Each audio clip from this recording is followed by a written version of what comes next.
As someone who has experienced violence with the bombing in Saudi Arabia, I note how much that affected my nervous system over the years. And this is one bomb. When you think about the impact that the kids who have lived through bombings every night, nonstop, and the degree of damage to their nervous system, the degree of damage to their spirit, we're going to be attempting to resolve and undo this and hold space for all of that pain for the rest of our lives and the next generation to come and the generation after that. Good morning, good evening, good afternoon, whatever time zone you're living in, it's time for Sumud. All about humanity, so this right here for everyone. Uplift, amplify, empower everyone. Good morning, good evening, good afternoon, whatever time zone you're living in, it's time for Sumud. Visit sumudpod.com to subscribe and connect with us on social media. Consider supporting our work through a contribution on the Support Us page. On this episode of the Sumud Podcast, we uplift, empower, and amplify Dana Dajani. Dana is not only Palestinian by heritage, she chooses to be Palestinian in voice, in purpose, and in resistance. A poet, performer, and storyteller, she carries the love and memories of her grandmother, whose exile became her inheritance, not of land, but of story, resilience, and unshakable belonging. Through poetry and performance, she reclaims what was stolen, breaks through silence with truth, and offers Palestine not as a metaphor, but as a legacy, a compass, and a cause. Welcome, Dana. Ahlan. How are you doing today? Alhamdulillah, I'm okay. How are you? I'm doing well. I've been very excited about this conversation. I know that you've won many accolades and awards, but I still believe that you're a hidden gem within the Palestinian resistance. So I just want you to know right off the bat, I appreciate all the work that you're doing. Thank you. Likewise. Yeah. I have two important questions for you. Okay. And maybe we're going to promote this as well. I don't know. Maybe they'll sponsor us. Is it true that we owe Hooked on Phonics a great amount of thank yous for you being so effective at speaking and poetry? It's true. It's definitely true. I have to share the credit. It's like part Hooked on Phonics, part Dr. Seuss, to be honest. But yeah, my mom got me this Hooked on Phonics set, cassettes and books for those who don't know.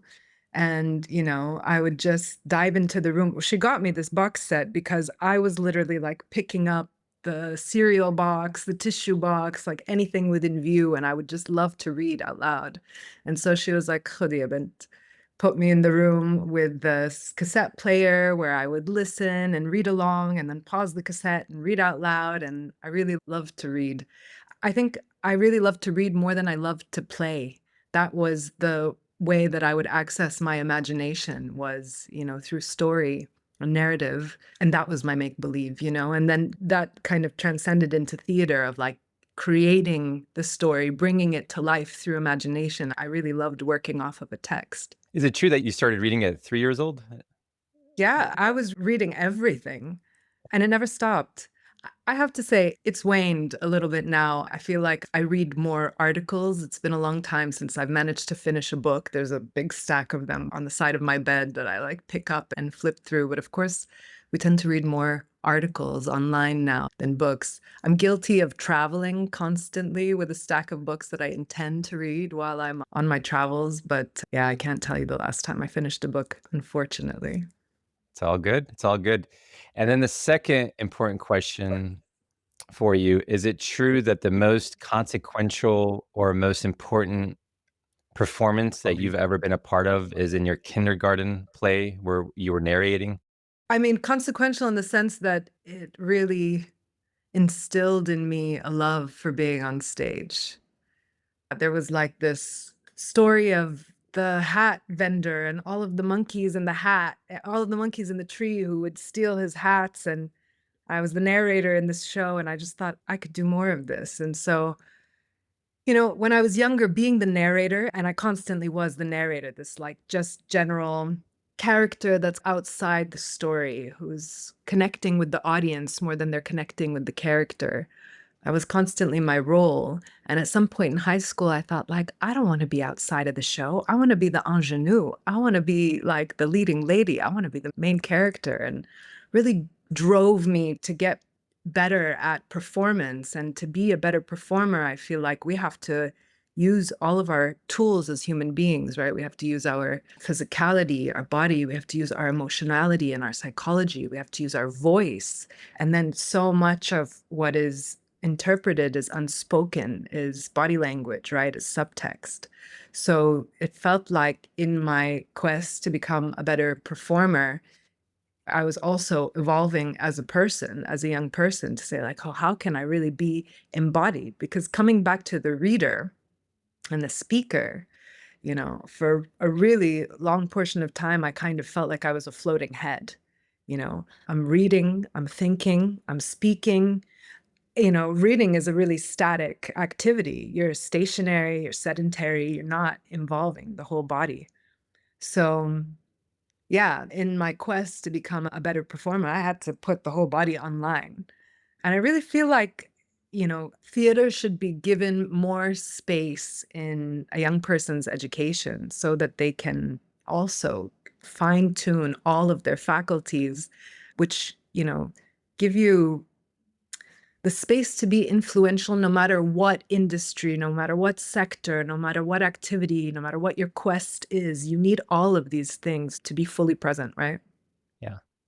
If you were to look back, or if you would think about your childhood a little bit, would you believe that you are where you are today as far as this influential poet and spoken word artist? To be honest, I was reflecting on this the other day. The fact that from a young age, I always felt like compelled by a mission. And I knew that mission would be actualized through performance. As I fell in love with theater, my parents started to see my passion and said, don't get any ideas. This is not a possible career path for you, ya habibti. You're going to be an engineer, you're going to be a doctor, you're going to be a lawyer, maybe a translator. These were the things. And my mom used to put me in bed and whisper in my ear, you're going to be a smart, successful businesswoman.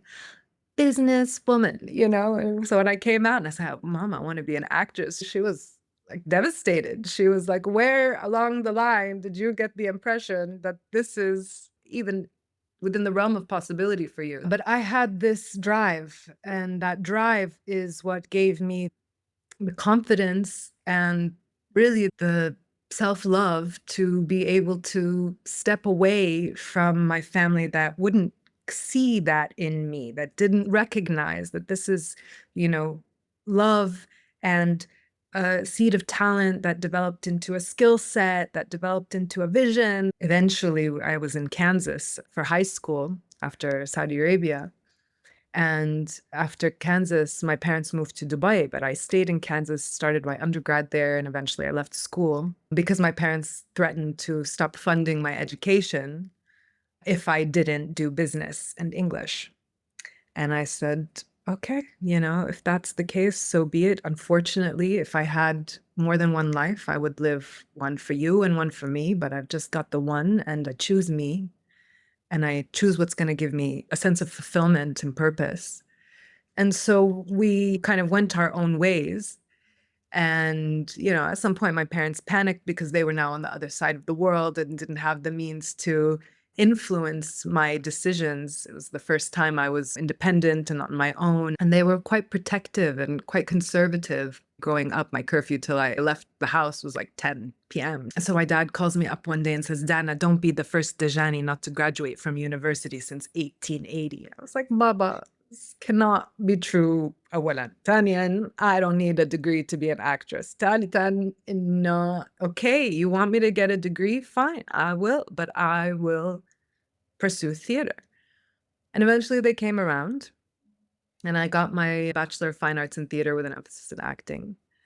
And it was very clear to me, within my BFA, I had to write a manifesto. And so from that moment, it was like, okay, I wrote a manifesto called the Human Spirit Project. And within the Human Spirit Project, I defined my intentions as an actress, an industry which is rife with predators, people who are willing to take advantage of young women and manipulate and get them to exploit themselves, really. So I wrote this manifesto where I said I'm going to create a container for the work that I will do. And within this container, I set my intention to tell stories which highlight the resilience of the human spirit, which bring out the shared similarities across cultures, which I at that point knew, even though I hadn't been exposed to so many, but I had been exposed to a lot, because before Kansas, we were living in Saudi. And so we traveled a lot living in Saudi. So I knew that there were these shared semblances across cultures that far outweighed our perceived differences. And so I wanted to bring these out through stories. And I knew I didn't want to tell any stories that were Islamophobic, that were misogynistic, that would cause me to compromise my own integrity, my own values. And I outlined these values in this manifesto. And I think that every young artist should write a manifesto. And this was one of the things that separated the Bachelor of Fine Arts from the Bachelor of Arts degree, was a bit more mentorship and reflection on your semesters and your activities, but also writing this manifesto. And maybe that would be like a beneficial activity for any person, not just any artist, you know? So you hear that to the audience, send all of your manifestos to Dana. She would like to review them and read them. Yes, I That's would. So a couple of things. Number one, ironically, as an actress, you were able to be, if you wanted to, a lawyer, a doctor, a business person. So there's the irony there.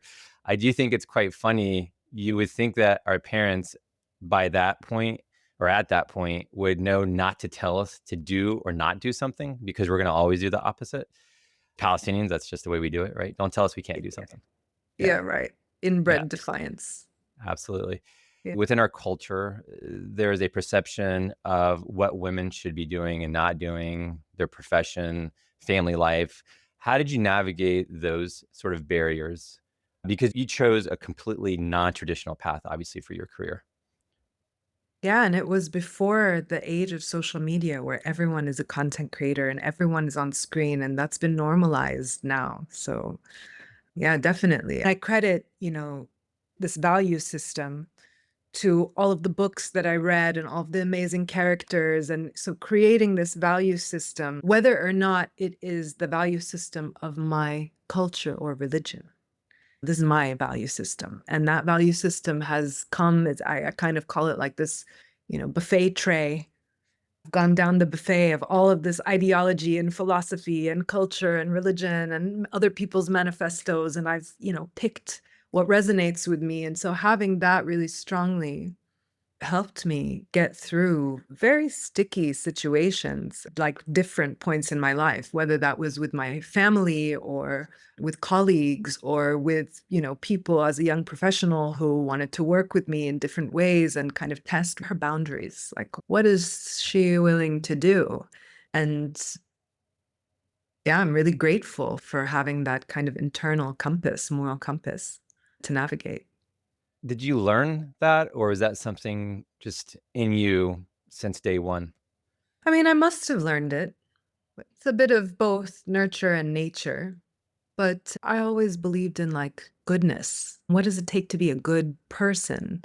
And how come there are good people and there are bad people? And how can one, have an intention to be a good person and end up being a bad person? How does one slip in that way or falter? So yeah, I think it has to be a bit of both. If you believe in this idea of tabula rasa, of like the pure soul, all right, but then nurture in the world around us creates opportunities to slip, to sin, if you will, to make decisions at every step along the way, and to like affirm this is in line with my values, I'm in integrity, or to actually decide that no, that no longer resonates. And this is now in line with my values. And so maybe those values have changed. And you described your childhood, this third culture child. I mean, you mentioned Saudi Arabia, Kansas, two different worlds, clearly, Yeah. right? Dubai. How did that shape your identity overall? So I was born in Amman. My parents were living in the States at the time. My sister was born in the States. We moved around a lot, California, Texas, Washington State, and multiple cities within these states.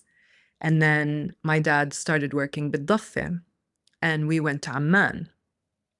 And we would go every summer back to Amman, but it was the first time I was really living there. This was like second and third grade. And then Baba got a job in Saudi, so we moved to Riyadh. And like I mentioned briefly before, one of the incentives to drive expats to live in Riyadh at the time, the company would fund almost a month of travel every 3 months to encourage people to come and really, pack up their lives and move across. And at the time, Saudi was really different in the 90s.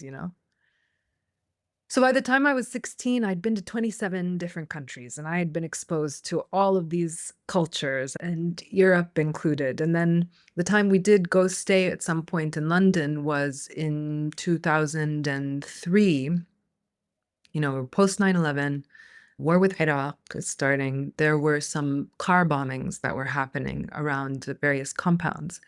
And yeah, the company that my dad worked for got quite concerned and said, it's very likely that there could be an attack. So we're going to send everyone out of Riyadh for the time being, just to make sure everyone's safe. So we were in the UK for like a month, maybe a month and a half.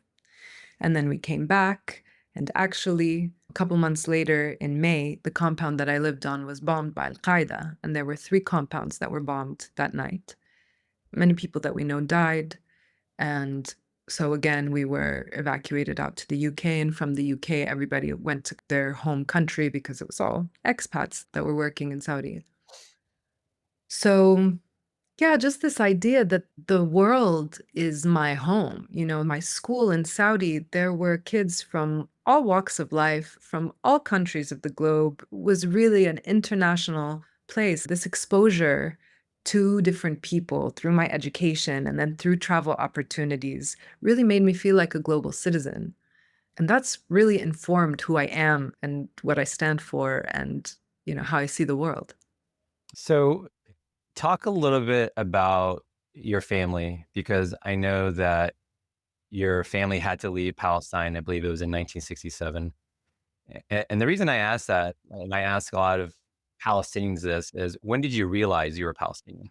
So Dajanis are a very prominent family from Jerusalem. My particular branch of the family, my grandfather, Jiddu Ismat Dajani, and my grandmother, Aida Nashashibi Dajani, left in 1967. Actually, Teta left in 48 to Lebanon. Her mother was Lebanese and came back in the 50s, met and married my grandfather. They had my father and my aunt.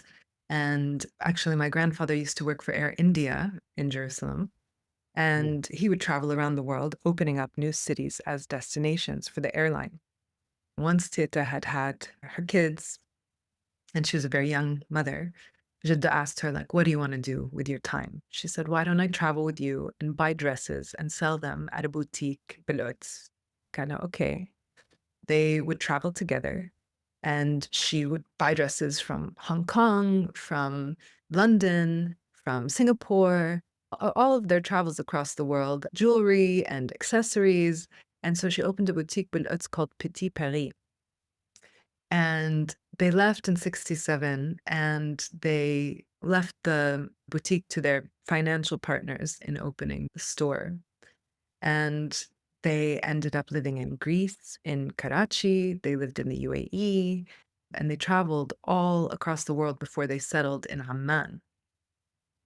The crazy thing is that they got a camera in 1971, 8mm film camera, and they filmed all of their travels. So I have over 60 reels. I'm talking about like from Hawaii and Brazil to Sri Lanka and India and everywhere in between, which has been like a really incredible archive.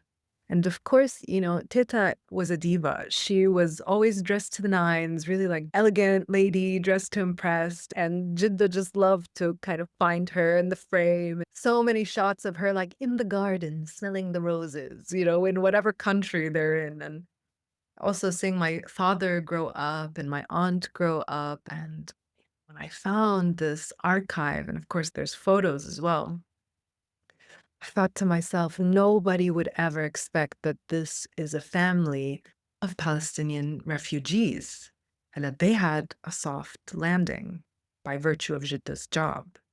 And Teta said, we were living this jet set lifestyle on a shoestring budget.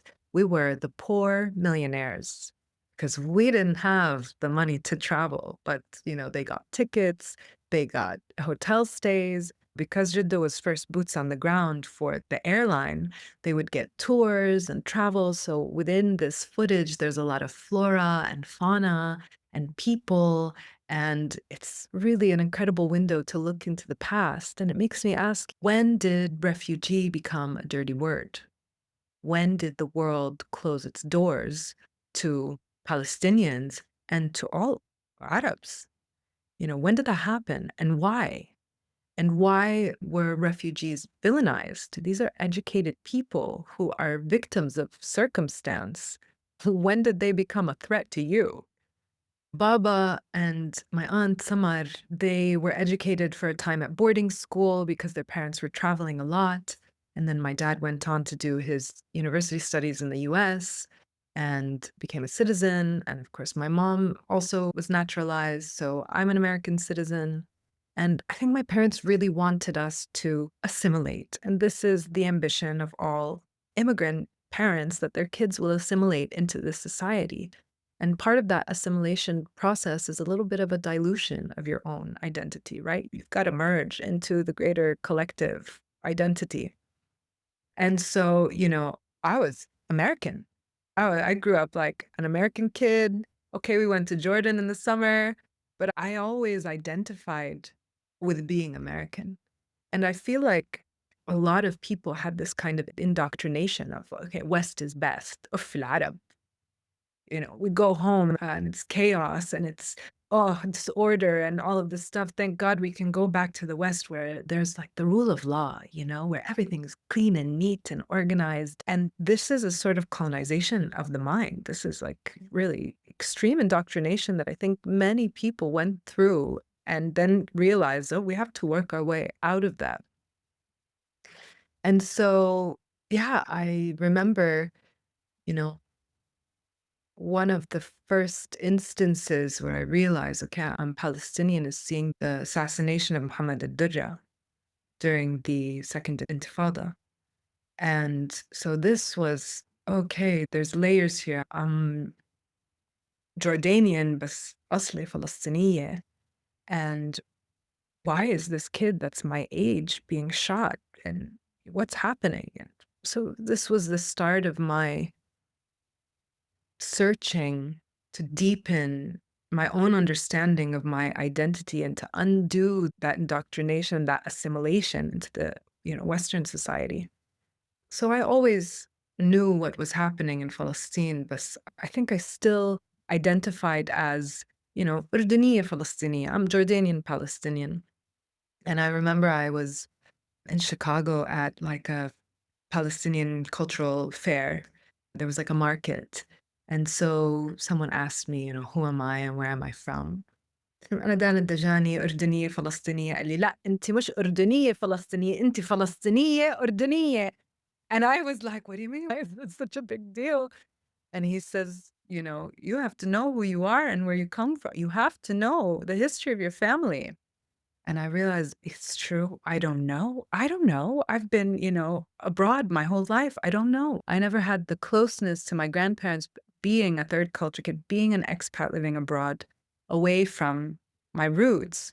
I never had the chance to sit and ask my grandparents questions and figure out like, well, what's your story and what's your parents' story and what's their parents' story and where do I come from really? So after I graduated, I decided to leave Chicago. I said, there's no real representation of the Arab narrative in American theater, even though I was doing some shows that were about the Middle East. A lot of them were written by Westerners.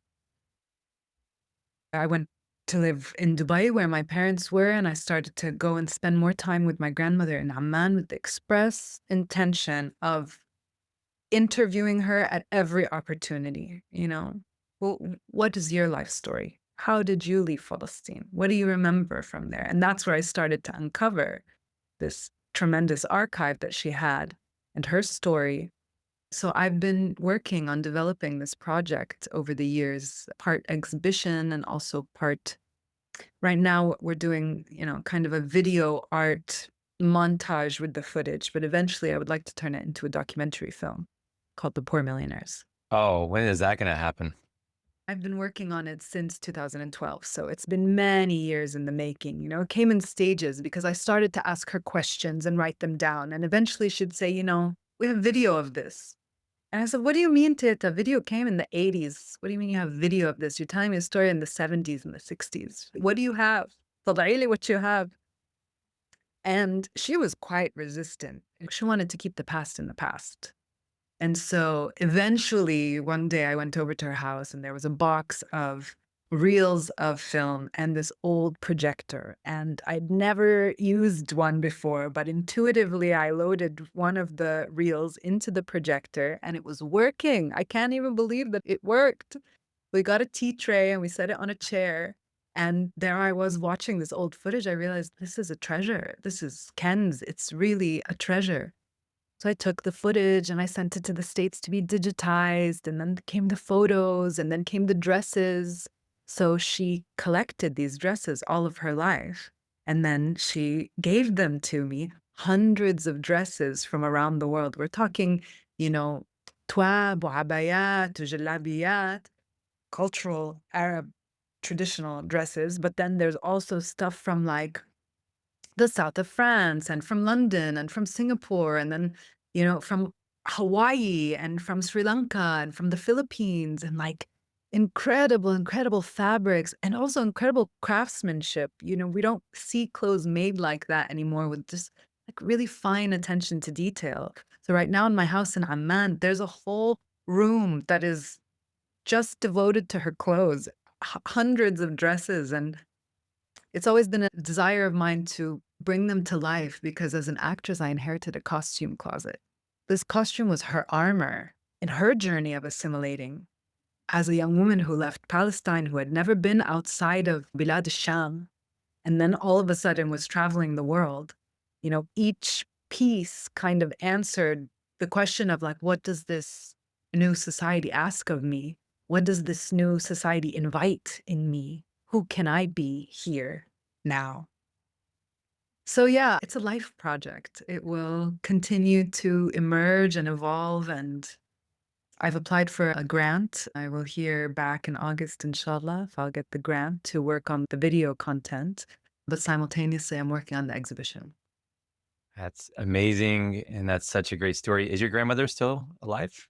Unfortunately, she passed away last year. Allah yarhamha, yeah. I'm sorry to hear that.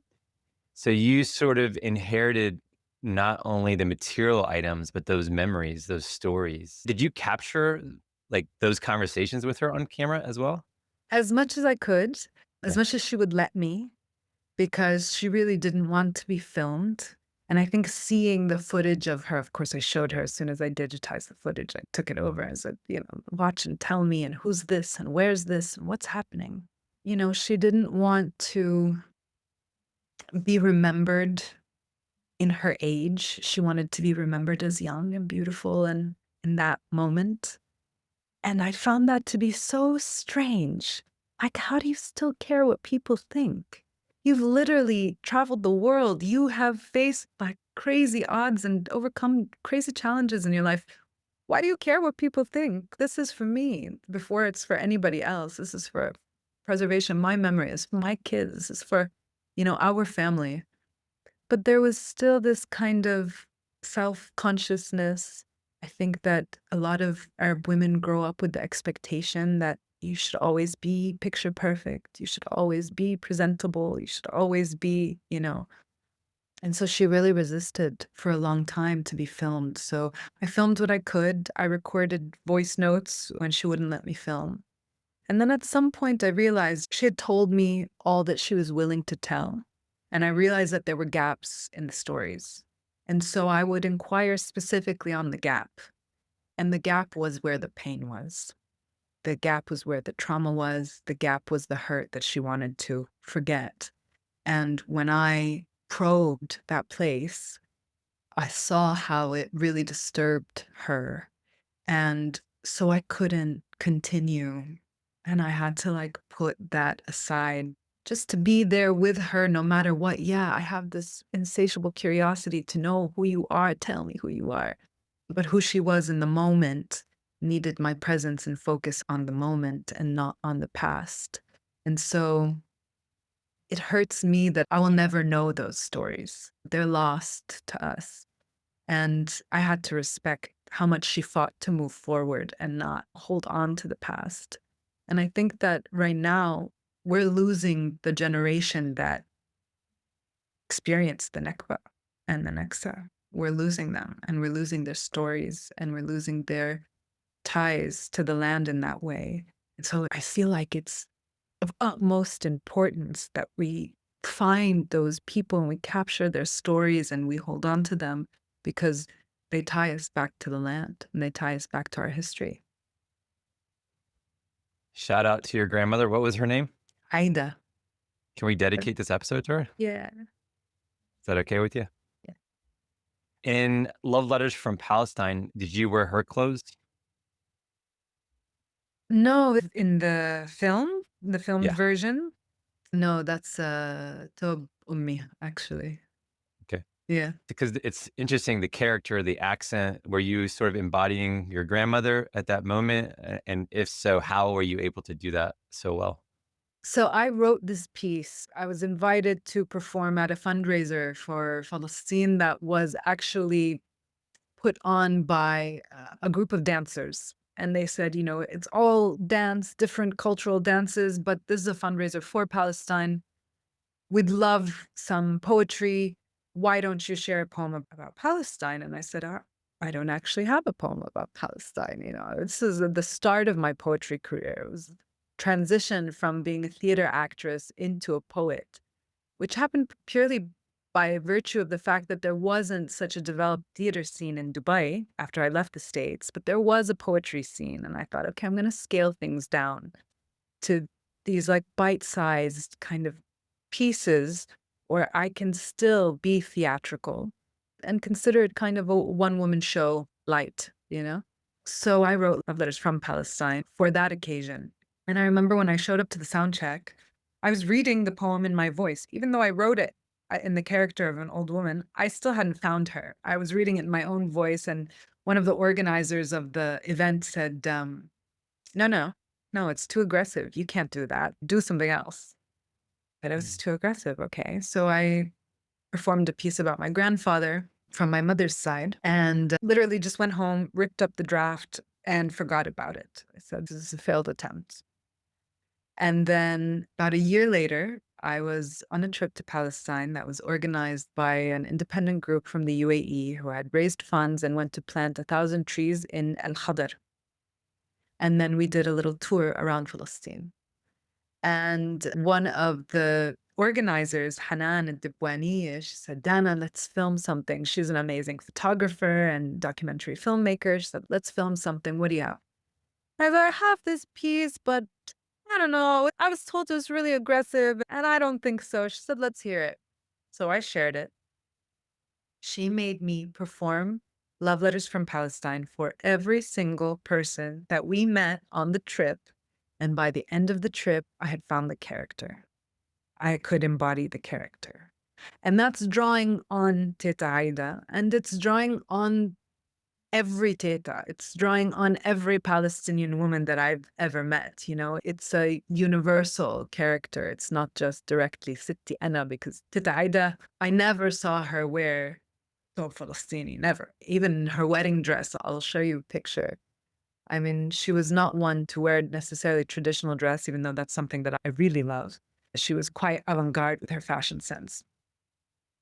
So yeah, I really credit Hanan for the existence of that poem at the moment, because I was ready to trash it. Really, the first person who heard it was like, no, next.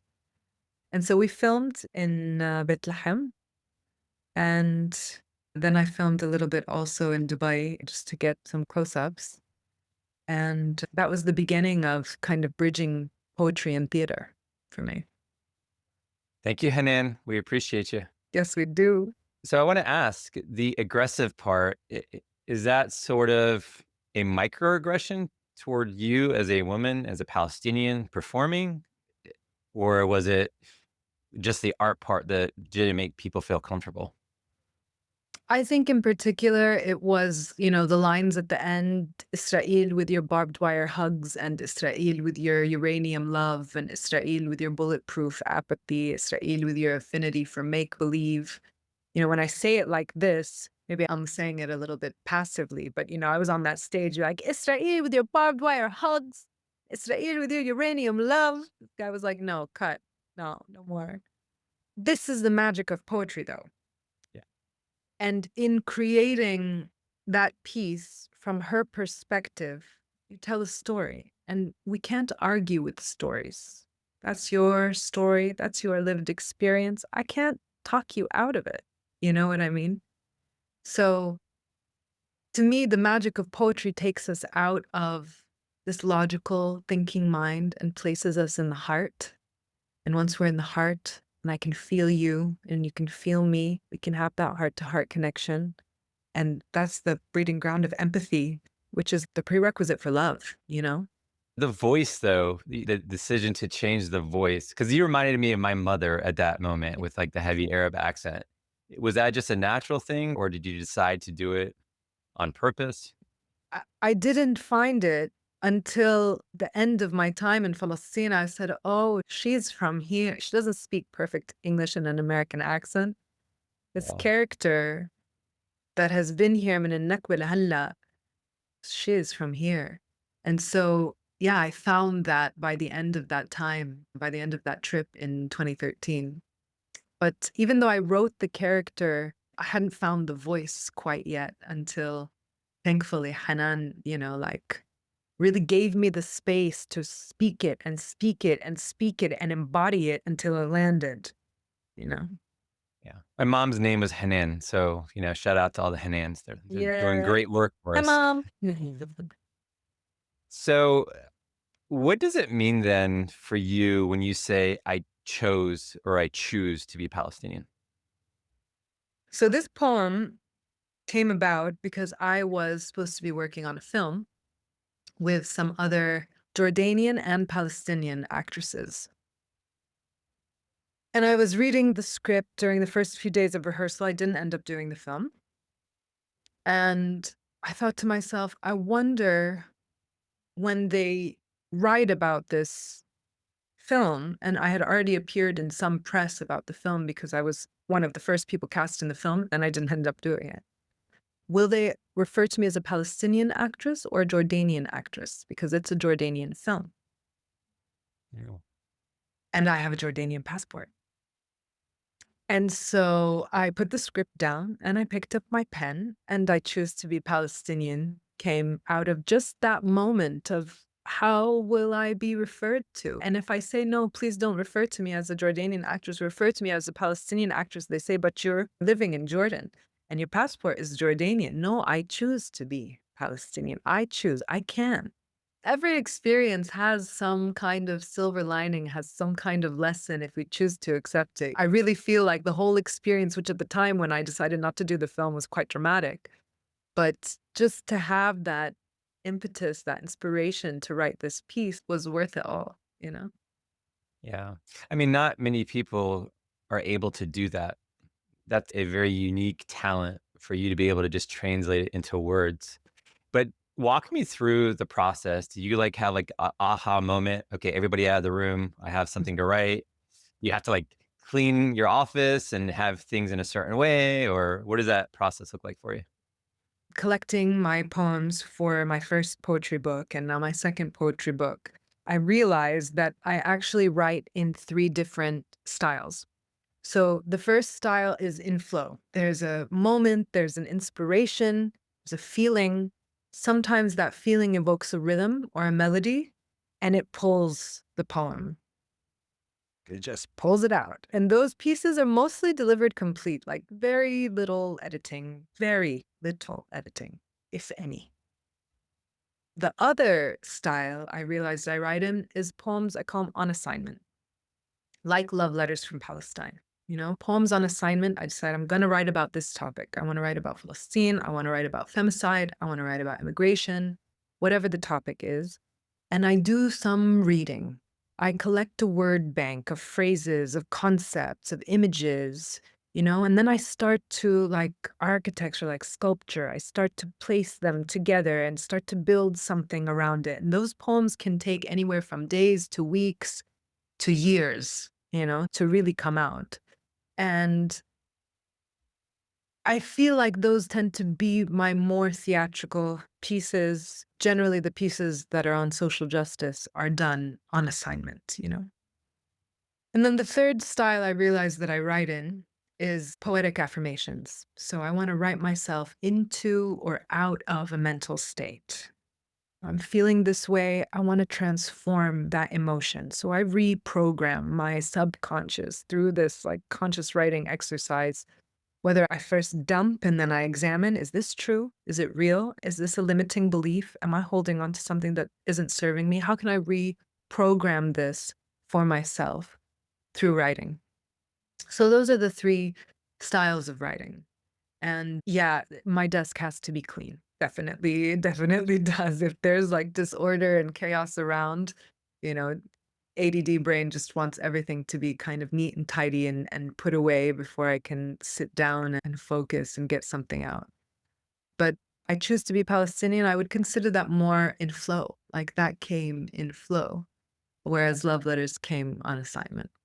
And how much has your poetry helped you navigate being a Palestinian, the trauma that your family experienced, and obviously post October 7th, everything that we're seeing with the genocide, or at this point, we can call it a Holocaust?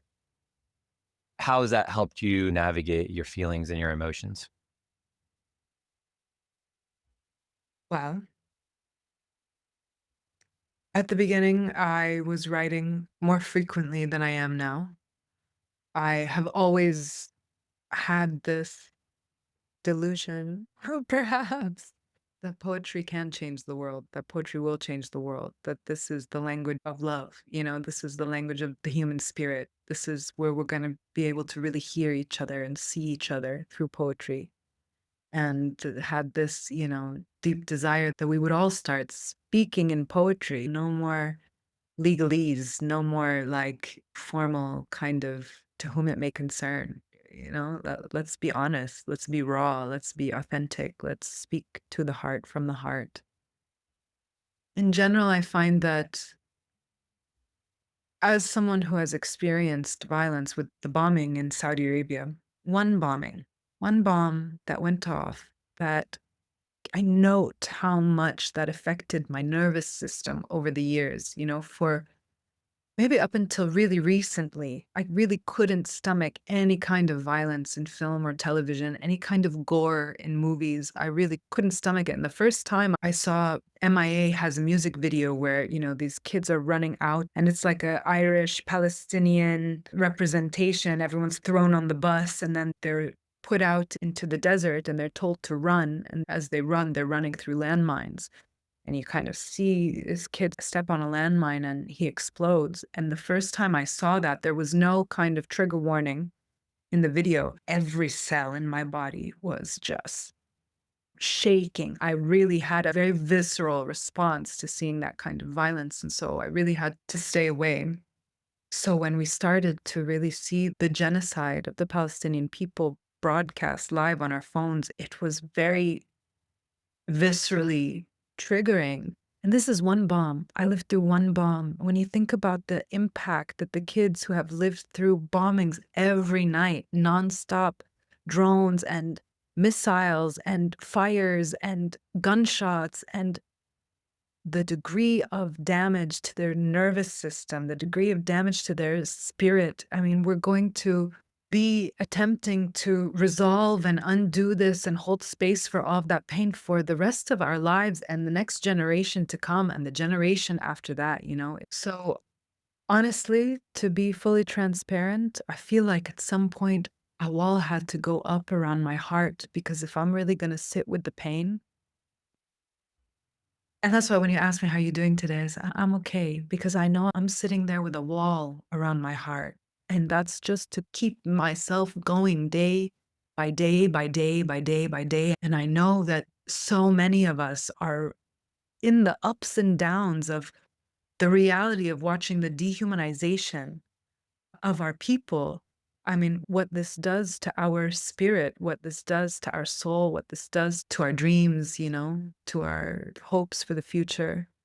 It's been devastating. So I can't say that I've been writing recently because it's overwhelming. I feel like if I were to start, I wouldn't stop.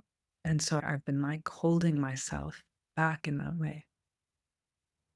So talk about that wall a little bit more, if you don't mind. Is this something that you had to make a decision to like, all right, I have to pivot the way I'm viewing things and working on things and put this wall up? Or is it like an organic wall? Like, I just can't take it. I'm just not ready. No, I don't think it was intentional. I think now I'm reflecting back on it. I had a session with a long time like friend and, energy worker yesterday. And it's this feeling of, I've felt stuck. I felt really blocked. I feel disconnected from my own spirit. I feel shame. I feel guilt. I feel disappointed even in myself, like there's so many emotions that we're juggling. I feel useless. I feel hopeless. I feel like I'm not who I thought I was, And I know everyone is juggling some degree of these emotions. Like, what are we doing? What is the purpose of my life? Like I told you at the beginning of our conversation, I had this vision, I had this mission. Here it is. And now, when it actually comes to this moment, why am I blocked? Why am I frozen? So it's a nervous system that's triggered, that's in freeze mode, right? It's okay, we're going to fight, or we're going to fly away, or we're going to freeze, or we're definitely not going to fawn, you know? But recognizing the deep freeze and wondering, like, how do I find my place again? And, the question of, for how long will we continue to benefit off of the systems that exploit others to one degree or another? How long do we continue this charade of business as usual when the world is on fire?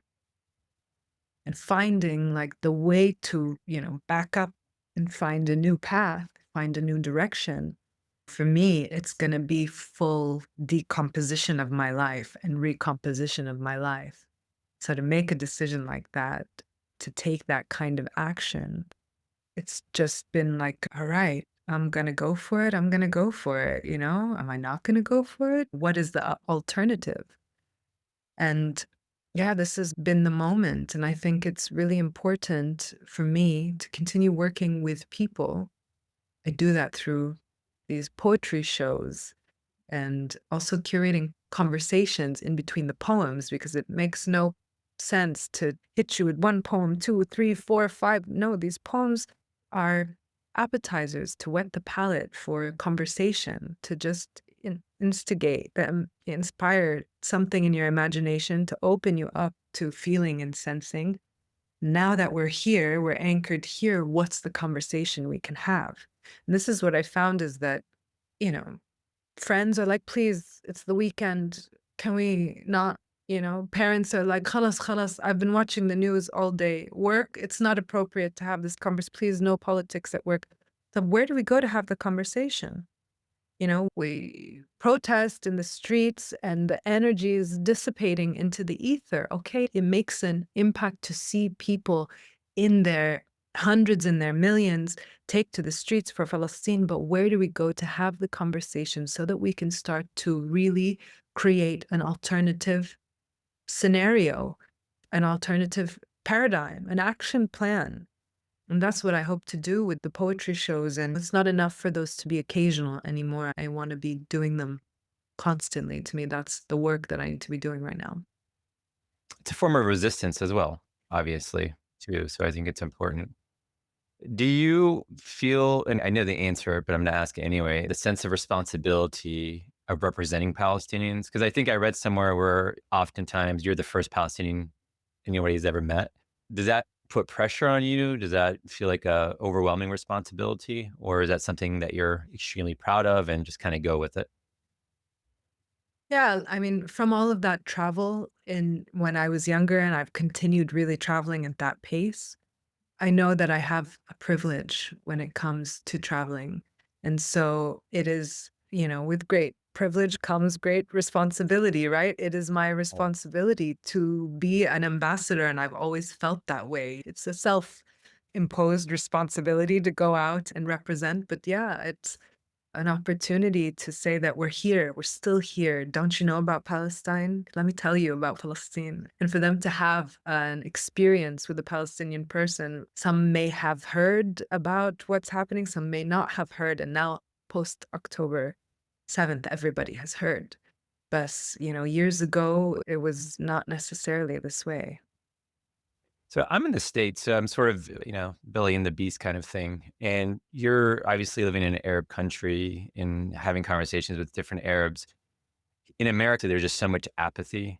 We assume that there's some apathy, obviously, within the Arab world. We don't want to talk about leaders or the politics of it. But do you struggle with those conversations, feeling that maybe our cousins, if you will, or friends from other Arab countries are not supporting us?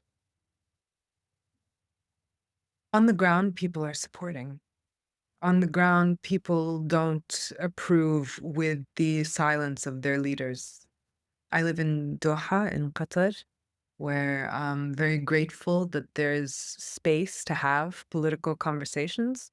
And not just that, but they're very pro-Palestinian.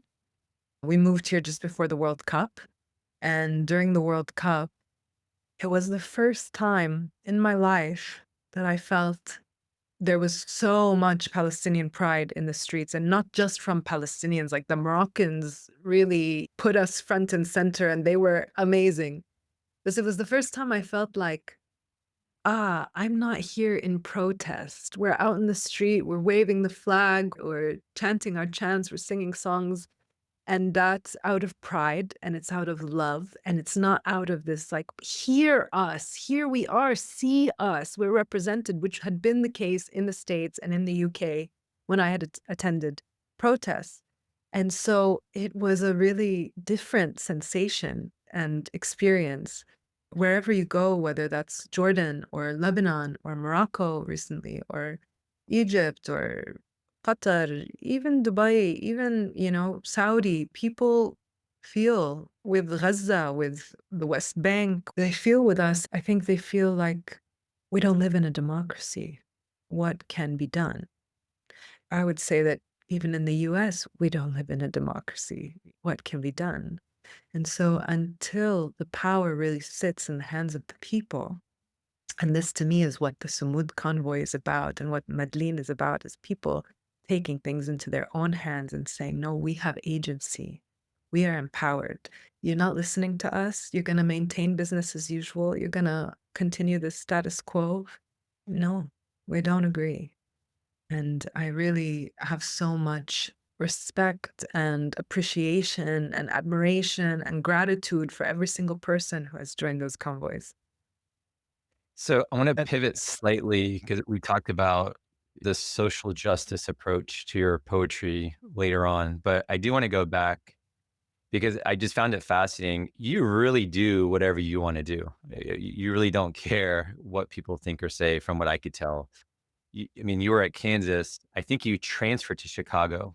You took a semester off and then you transferred to Chicago to finish your degree. Is that correct? And the reason I bring that up is people often look at individuals like you who are successful as a snapshot. Like, she's here today. This is who she is. But they have no idea that you were on a stage in Sinbad, for example, and that role that you played. Can you just talk about the hard work you put in early on, even before you got to Dubai, that you had to actually navigate through? Yeah, Sinbad, just to mention, Sinbad the Untold Tale was theater for young audiences, a show that I was a part of in Chicago. I played the role of Ittifaq, which was an old Sinbad's young daughter. And then there was, like, the new generation, the young blood that came around, who was a bit of a rascal. And he decides to go off on this mission, and Ittifaq stows away in his ship and accompanies him on this mission where they go through the whole, hero's journey and eventually come back and save the day.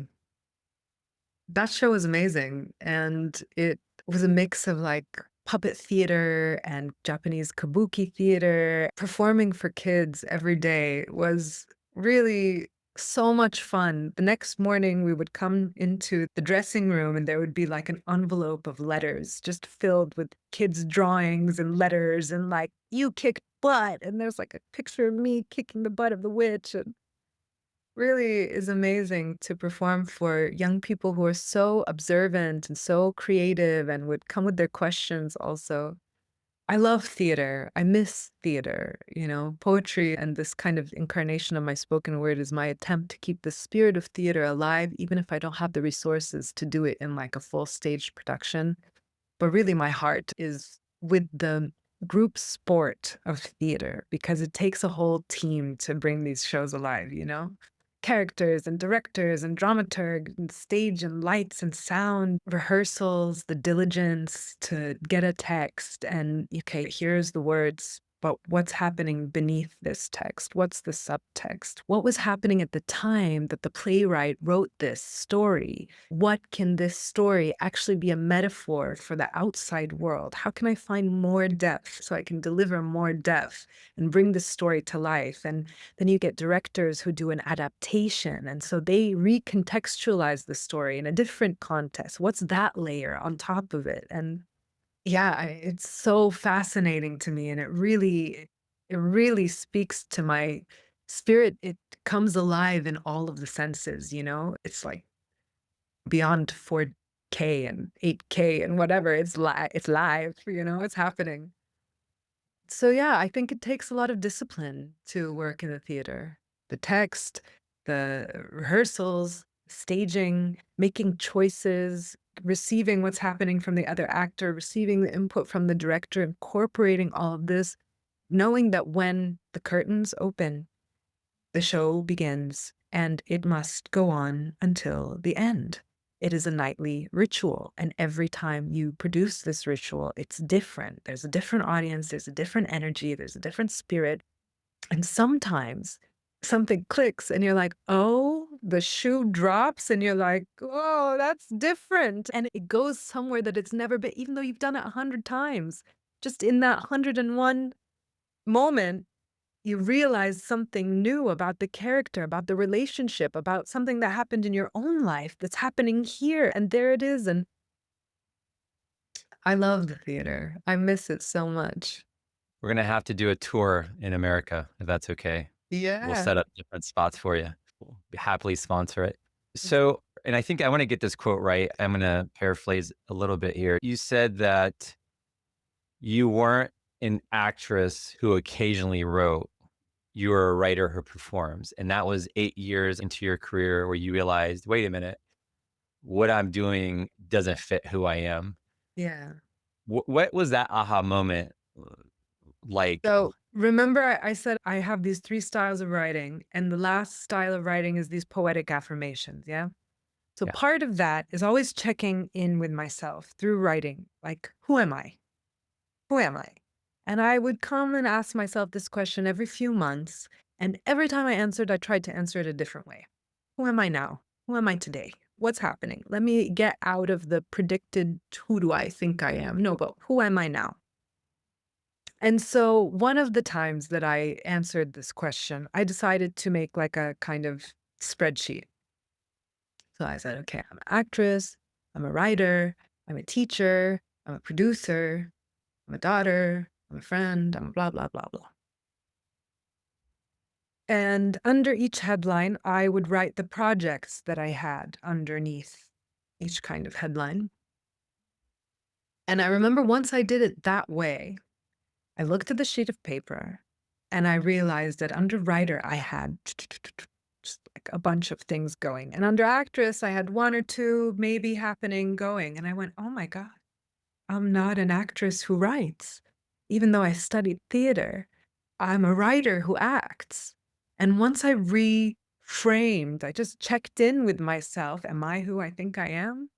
Ah, all right. I'm a writer who acts. I like softened into a little bit of reassurance instead of this feeling of, oh, I'm an actress, but I'm not acting in enough things. No. Yeah, you're an actress, but you're a writer who acts. And I really encourage this, writing as a practice for self-awareness and self-actualization. Writing is the cheapest form of therapy.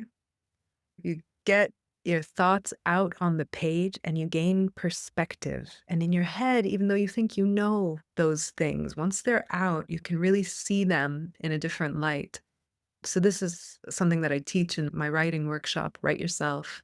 And I really wish that we had more time in our day to turn to the page to help us structure who we are and who we can be. As an aside, how does one sign up for your workshop if they're not in Qatar, for example? Is it virtual? How does that work?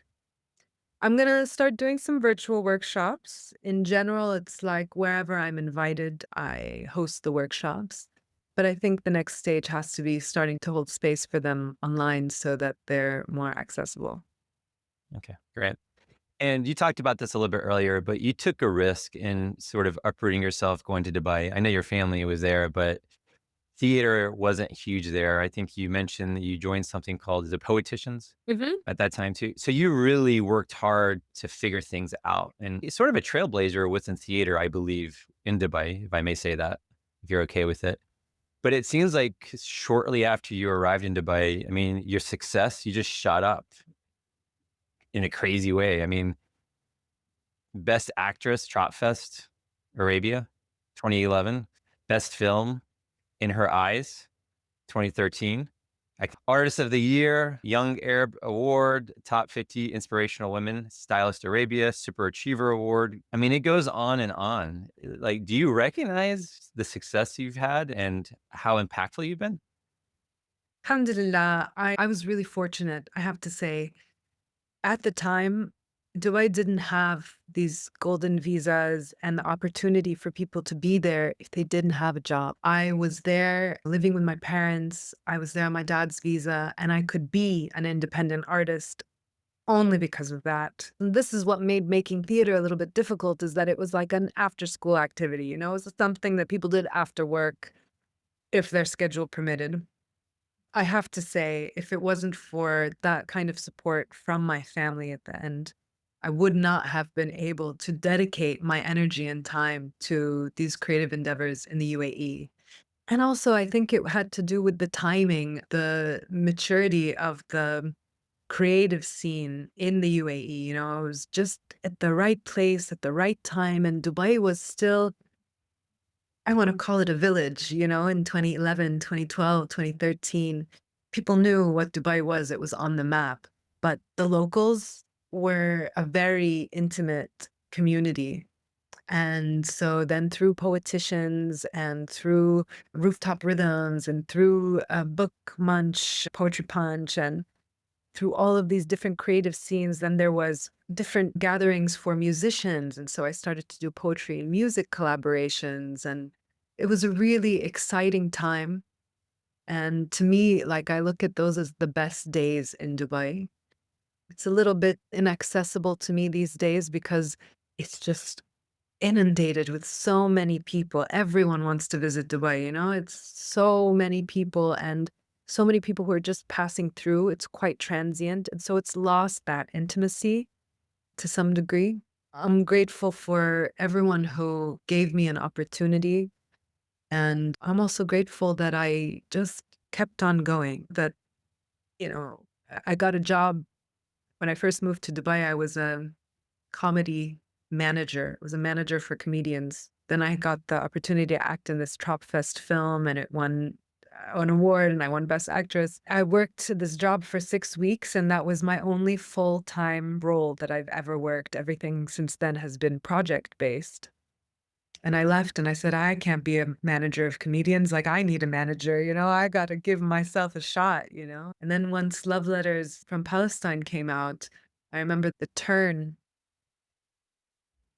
when my mom came in one day and said, I'm really proud of you. My friends are sending me this video and, they're saying, mashallah, وش هالبنت, وش هالصوت. Once she got the validation, the affirmation that it's okay, what I'm doing is all right. I don't know what she's doing, but she seems to know what she's doing. And then after the war with Syria started, I remember She came into my room a couple of years into it and was like, I'm really disappointed in you. I said, Khair, Mama Shufi. She's like, you still haven't written about Syria? It was like, oh, okay. Now there's a little bit of expectation. Now there's a little bit of responsibility. Okay, I hope to rise to the occasion, you know. You're waiting to hear what I have to say. I hope that I won't, you know, disappoint. And it made me realize that it's not just something I do for fun, that these words are potent and powerful, and that people who don't necessarily have the ease of expression, they look towards that to feel like they're not alone in their feelings of frustration and isolation. And you almost feel suffocated when you have a thought that nobody's expressing and you're so alone in feeling that way. And so I think that's why there's been such warm receptivity to my work. You're doing great, by the way. You're awesome. Just FYI. You've I don't done know your if research. I'm so impressed, and it makes this like really exciting. Sometimes when you're starting a conversation with someone who you don't have any context with, but yeah, thank you for taking the time to look into all of that. it's absolutely an honor and a pleasure. And again, I would love to see you do more work in the States and come out here. Have you heard of Busboys and Poets before? Yeah, I Yeah. performed at Busboys and Poets with Dr. Cornel West when he announced his vice president. I was there. I did my poem, If I Was President. That was 2024. I did the Arab American Heritage Month celebration in April. And yeah, what a great chain of spaces. Each one is like so unique. Yeah. Andy Shalal, the owner, is a very close friend of the podcast. We actually did a podcast live at one of his locations. Amazing. So maybe we can have you come out one more time. I would love. So given all of your successes and everything that you've accomplished as a Palestinian woman who nobody can tell what to do, you're going to do your own thing. You're a trailblazer. What's your message for the aspiring actors or actresses or poets or artists in general? My message is, don't let anyone tell you what you can or can't do. Listen to your internal voice. Sometimes to listen to your internal voice, you need to really silence everything around you. Give priority to what speaks within you. Even if it seems far-fetched, even if it seems like a stretch, even if people tell you you're delusional, put your feet on the ground, you're gonna need a plan B. Okay, you wanna be a poet, nobody makes their living from poetry. Whatever it is, don't let other people's limitations convince you what you can or can't do. Any person who made their own path faced so much. They had to quiet the naysayers just so they can really find their own way. I want to say that it's also really important to cultivate a personal practice, whether that's in prayer or meditation or exercise or art making or journaling or whatever it is. You know, carve out space for your art every day, no matter what that is. If it's music, if it's theater, if it's poetry, doodling, graphic design, you know, whatever it is. Don't be intimidated by AI. AI is here to serve and support artists and creatives. Right now, we have more tools than ever before to really create at a extreme level.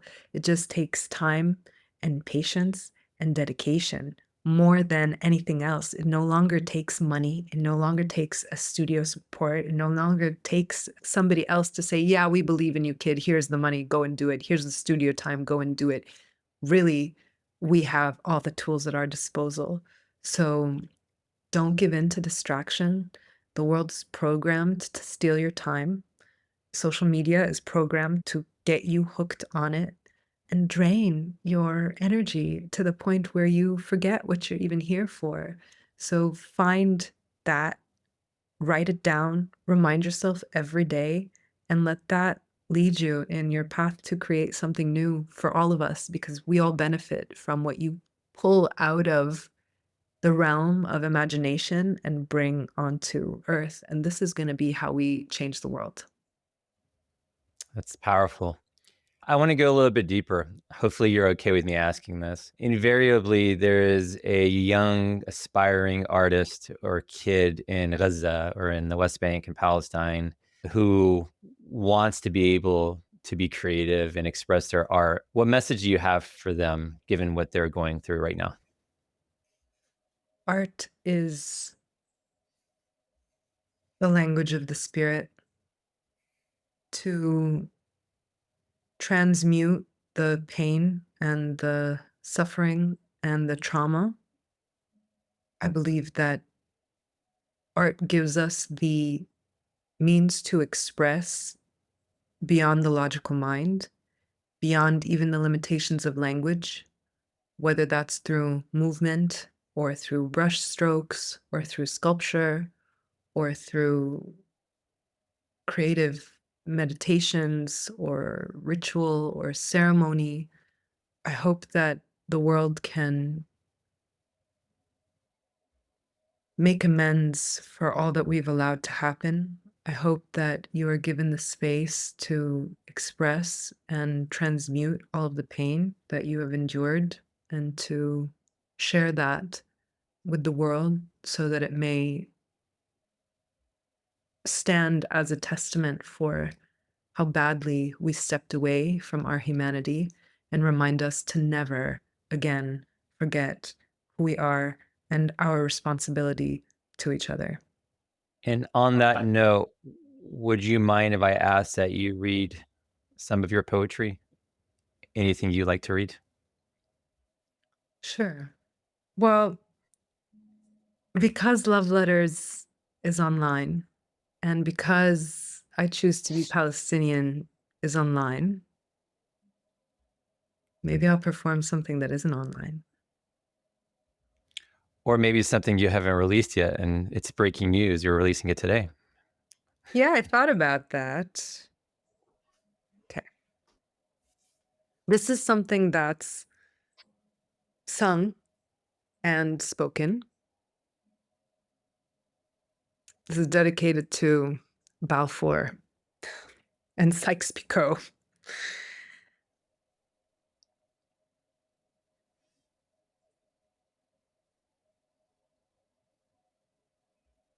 There were no red lines, we barely survived genocide, legalized segregation. While you gave into your arbitrary values, the American dream built on slavery, built on bankruptcy, built on war with your dollar you choose, and you can refuse. We the indigenous, أهل Palestine, we demand reparations and the occupation. Dun dun dun dun dun dun. And the occupation. Dun dun dun dun dun. Who drew these maps, set us divided, labeled this and that? Our tongues collided like Babel's wrath. Savages, heathens, hold them back. We're doing God's work on this promised land. Teach them to pray in our way, or let them die at our hands. There were no red lines, we barely survived genocide, legalized segregation. While you gave into your arbitrary values, the American dream built on slavery, built on bankruptcy, built on war with your dollar you choose, and you can refuse. We the indigenous, أهل Palestine, we demand reparations and the occupation. Dun dun dun dun dun dun da da da. And the occupation. Dun dun dun dun dun da da da. Adam sat down and categorized the universe, put all his subjects under his dominion, and laid down the law. Never asked our names or where we came from, tried to make us all the same ones, but without the love. Played a game of commerce and war in the Wild West, wreaking havoc on all the rest of this third planet from the sun. Human carnage ravaged resources. Can it be undone? The way they plundered our mother, those ravenous scions. Each armed with a gun to defend their empire kingdom, maps laid, a risk game we were never invited to play. But do we still want it to be this way today? 'Cause it can change. Stop walking into wasteland apocalypse. Can't stand the thought of it. Think I'll smoke out my problems. Just leave it. Someone else will solve it. I'm sure somebody's got it. There were no red lines. We barely survived genocide, legalized segregation. While you gave into your arbitrary values, the American dream built on slavery, built on bankruptcy, built on war with your dollar you would choose, and you can refuse. We the indigenous, أهل Palestine, we demand reparations and the occupation. حرية والسلام. فلسطين وكل بلاد الشام. اليمن والسودان and the occupation. قاوم الاحتلال. And the occupation. قاوم الاحتلال.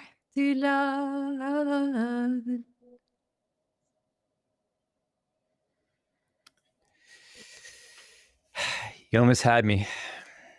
That's powerful. Thank you. Thank you for inviting me to share it. I really appreciate this conversation.